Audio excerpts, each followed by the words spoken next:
live lesson on your channel Pure English. In today's live lesson, we will be talking about a certain type of conjunctions, and these are the conjunctions of concession. Concession is a fancy word which means contrast. So we can use these conjunctions that we are going to talk about today, we can use them to express opposite ideas or to talk about opposite ideas, whether in our spoken English or in our written English. Today's lesson will tackle a group of conjunctions, and as I said, they are all serving the same purpose, showing contrasting ideas. We will be talking about the following conjunctions: though, although, despite, in spite of, even though, even if, while, whilst, and whereas. So all in all, we will be talking about 9 conjunctions in today's live lesson. And I'll begin with the first 2, and these are though and although.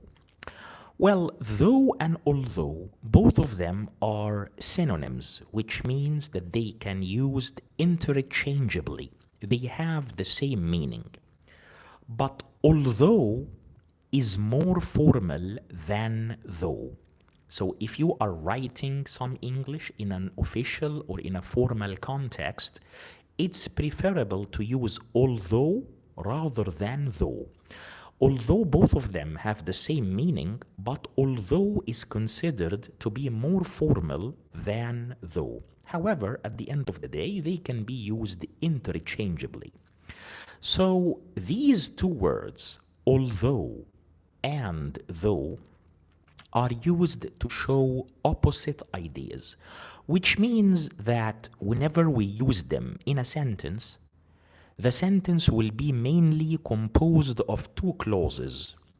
Each clause expresses a certain idea, and the 2 ideas will be opposite to each other. For example, we can say, though Rex failed to score, he helped Jones score 2 goals. Again, so we have 2 opposite ideas here. Rex, who is a football player in a team, he failed to score. But on the other hand, he helped his teammate Jones to score 2 goals. So as we can see, the 2 clauses show 2 contrasting or 2 opposite ideas. Failure to score on one hand, but assisting a teammate to score 2 goals on the other hand. So we can use although or though to refer to this idea by saying though / although, both of them are possible, Rex failed to score, he helped Jones score 2 goals. Another example, she passed the exam, though she didn't study much. As you can see, we have 2 opposite ideas. She passed the exam. That's one idea. That's one clause. Though or although she didn't study much. And that's the second idea. So as you can see, the 2 ideas are opposite to each other. She didn't study much. However, she passed the exam. And as we said, though is less formal than although, and there's another point that's worth mentioning about though, is that it can be used at the end of the sentence. Although cannot be used at the end of the sentence, whereas though can be. For example, we can say, I eat most dairy products. Dairy products are products derived from milk. I eat most dairy products. I'm not keen on yogurt, though. You see, though is used at the end of the sentence. So, again, I eat most dairy products. Full stop. I am not keen on yogurt, comma, though, which means that in spite of the fact that I eat most dairy products, I'm not interested much in yogurt. I'm not a fan of yogurt. Right. So 3 points we made about the two or the first two conjunctions of concession, which are though and although. Number one, they are synonyms, they are interchangeable. Number two, although is more formal than though. Number three, only though out of the two can be used at the end of the sentence. Right, so these are the two or the first two conjunctions of concession, conjunctions that we can use to talk about concession. The next ones are in spite of and despite. And by the way, just the same way as though and although are synonyms, despite and in spite of are synonyms. They can be used interchangeably. And actually, they have a meaning that's very similar to the meaning of though and although, but there is a grammatical difference between the two pairs. The first pair, which is though and although, must be followed by a clause. What does that mean? This means that though and although need to be followed by a subject and a verb. So, excuse me, whenever we use though or although in a sentence, we have to follow them with a subject and a verb. But in spite of and despite are followed either by a noun or a gerund. What's a gerund? That's an ing form of the verb. So if we look again at the examples of although and though, we said, she passed the exam though she didn't study much, or although she didn't study much. As you can see, after though and although, we have the subject she, and we have the verb didn't study, which means that though and although are followed by a clause, a subject and a verb. But now, let's look at some examples showing despite and in spite of. For example, we can say, in spite of the cold, they went swimming. You see how the ideas are opposite? The weather is cold. However, they went swimming, which is against the idea of having a cold weather, right? So, in spite of the cold, they went swimming. What's coming after in spite of? The cold, which is a noun phrase, a group of words where the main word is a noun. In our example, it's the noun cold, right? I can replace in spite of with despite. I can say, despite the cold, they went swimming. Because despite and in spite of, both of them can be followed by either a noun phrase, or an ing form. In this example, they are followed by a noun phrase, the cold. Let's have another example in which they are followed by an ing form or a gerund. Despite being tired, he kept working. You see the opposite ideas? He kept working although he was tired. So, regardless of his tiredness, he continued working, right? Opposite ideas. So, despite being tired, he kept working. As we can see, the opposing ideas represented in the two clauses, and despite is followed by the ing form, which is being. And as we said, despite and in spite of are synonyms. So we can replace despite with in spite of, saying, in spite of being tired, he kept working. So in this example, in spite of, and despite are followed by a gerund or an ing form. So, although and though on one side, in comparison to, despite, and in spite of on the other side, the four expressions or the four conjunctions have the same meaning. It's about the grammar, the grammatical circumstances with them.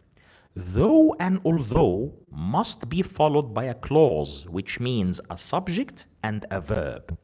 Whereas, on the other hand, despite and in spite of can be followed by a noun or a noun phrase or an ing form. Examples of despite and in spite of: in spite of the cold, they went swimming. So the cold, that's a noun phrase coming after in spite of. Despite being tired, as you can see, despite is followed by an ing form or a gerund. Despite being tired, he kept working. Whereas, on the other hand, an example for though and although, we can say, although it was raining, we went for a walk.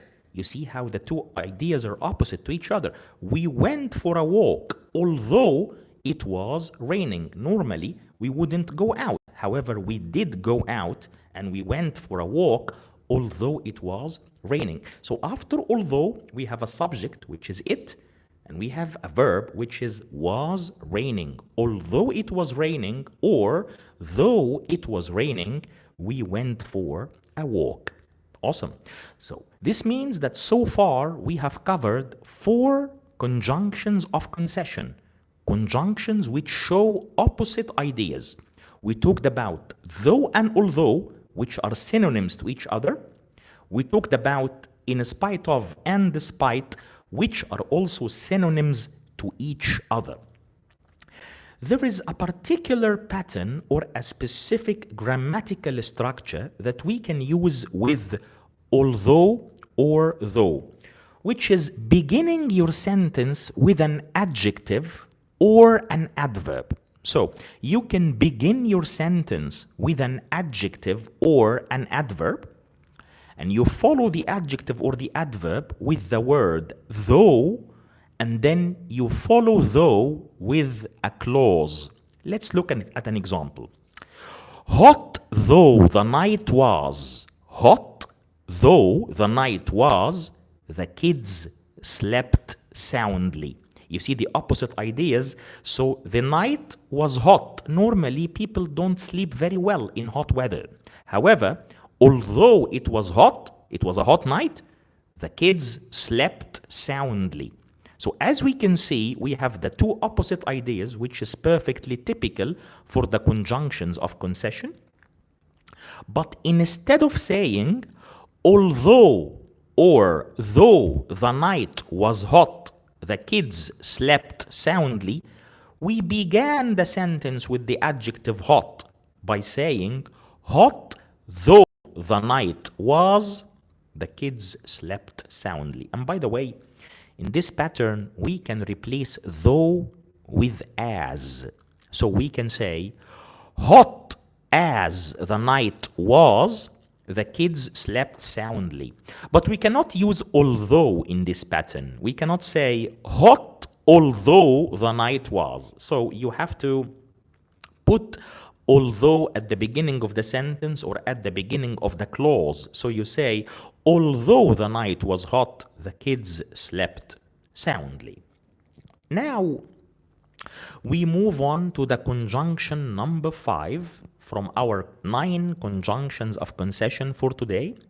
And this is even though. Even though is a stronger form of although. In other words, even though means although. However, it's more emphatic. It's stronger than although. But at the end of the day, they serve the same purpose and they exhibit the same meaning. For example, we say, even though he trained hard, he lost the game. Even though he trained hard, he lost the game. As you can see, we can replace even though with although. We can say, although he trained hard, he lost the game. And since we can replace it with although, we can also replace it with though, because although and though are synonyms. So we can say, though, without even. We remove the word even, we take it out. Instead of saying even though, we just say, though he trained hard, he lost the game. Another example. She smiled even though she was in pain. She smiled even though she was in pain, which means she smiled although she was in pain, or she smiled though she was in pain. And as you can see, similar to though and although, even though is similar to them, it's followed by a clause, which is a subject and a verb. So as we could see in the two examples, we said, even though he trained hard. So after even though, we have the subject, he, and we have the verb, trained. Even though he trained hard, he lost the game. She smiled even though she was in pain. Even though, followed by subject, she, and verb was in pain. Awesome. Now we move on to conjunction number 6. This is the 6th conjunction from our 9 conjunctions of concession. And this is even if. Even if means whether something happens or not. Whether something happens or not. For example, even if Tom doesn't speak Spanish, I believe he should visit Madrid. Again, even if Tom doesn't speak Spanish, I believe he should visit Madrid. We have two opposing ideas as usual, because all of our conjunctions today tackle contrasting ideas or opposing ideas, the idea of concession. So, Tom mightn't speak Spanish. By the way, using even if means that the speaker doesn't know. When I say even if Tom doesn't speak Spanish, this means that the speaker doesn't know if Tom speaks Spanish or not. So even if he doesn't speak Spanish, whether he speaks Spanish or he doesn't, he should visit Madrid still. But even though dictates that the speaker knows the truth. So I can say, even though Tom doesn't speak Spanish, he still should visit Madrid. This means that the speaker knows, the speaker is aware that Tom cannot speak Spanish. However, he still insists on advising Tom to visit Madrid. So, this means that even if it might look similar to even though, but they have a difference.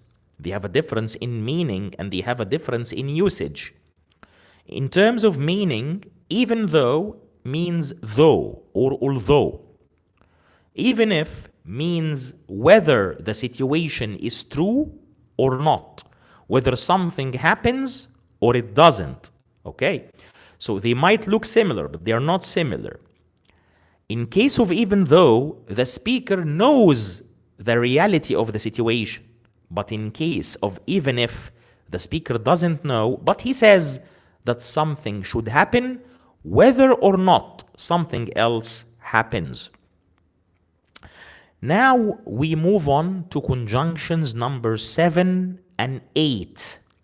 And these are while and whilst. Well, whilst is a rather literary word, like it's more common in literature, in journalism, in formal language, written English, things like that. And some people actually avoid using it because it's not very common and it's not used widely, but it still exists in the language. That's whilst. We spell it WHILST. And it's a synonym for while, the normal one, WHILE. These two conjunctions, they can show time, which is using them with the past continuous. While I was eating, the doorbell rang, or whilst we were watching the game, Dad arrived. But this is not the usage of while and whilst that we are referring to today. In this lesson today, we are mentioning these two conjunctions, while and whilst, with the meaning of contrast for the purpose of showing opposite ideas. For example, while Sam loves coffee, Amanda prefers tea. You see the opposing ideas? Sam prefers coffee. Amanda, she's more into tea, right? So we can say, while Sam loves coffee, Amanda prefers tea. Opposite ideas. We can also say, whilst there is no evidence against him, we were all astonished that he was charged with the crime. Again, whilst there was no evidence against him, that's one idea, he was charged with the crime. That's the opposing idea. And we are showing this contrast using whilst. While and whilst, and by the way, whilst is more common in British English rather than in American English. It's quite unlikely, it's rather uncommon to come across the word whilst in American English contexts. It is more common in British English, I'm sorry. These two words, I'm talking here about while and whilst, they can be used also with the meaning of whereas, to say that somebody or something contrasts somebody or something else. For example, whereas I felt I would pass the exam, I never thought I would get an A grade. Whereas, or while, or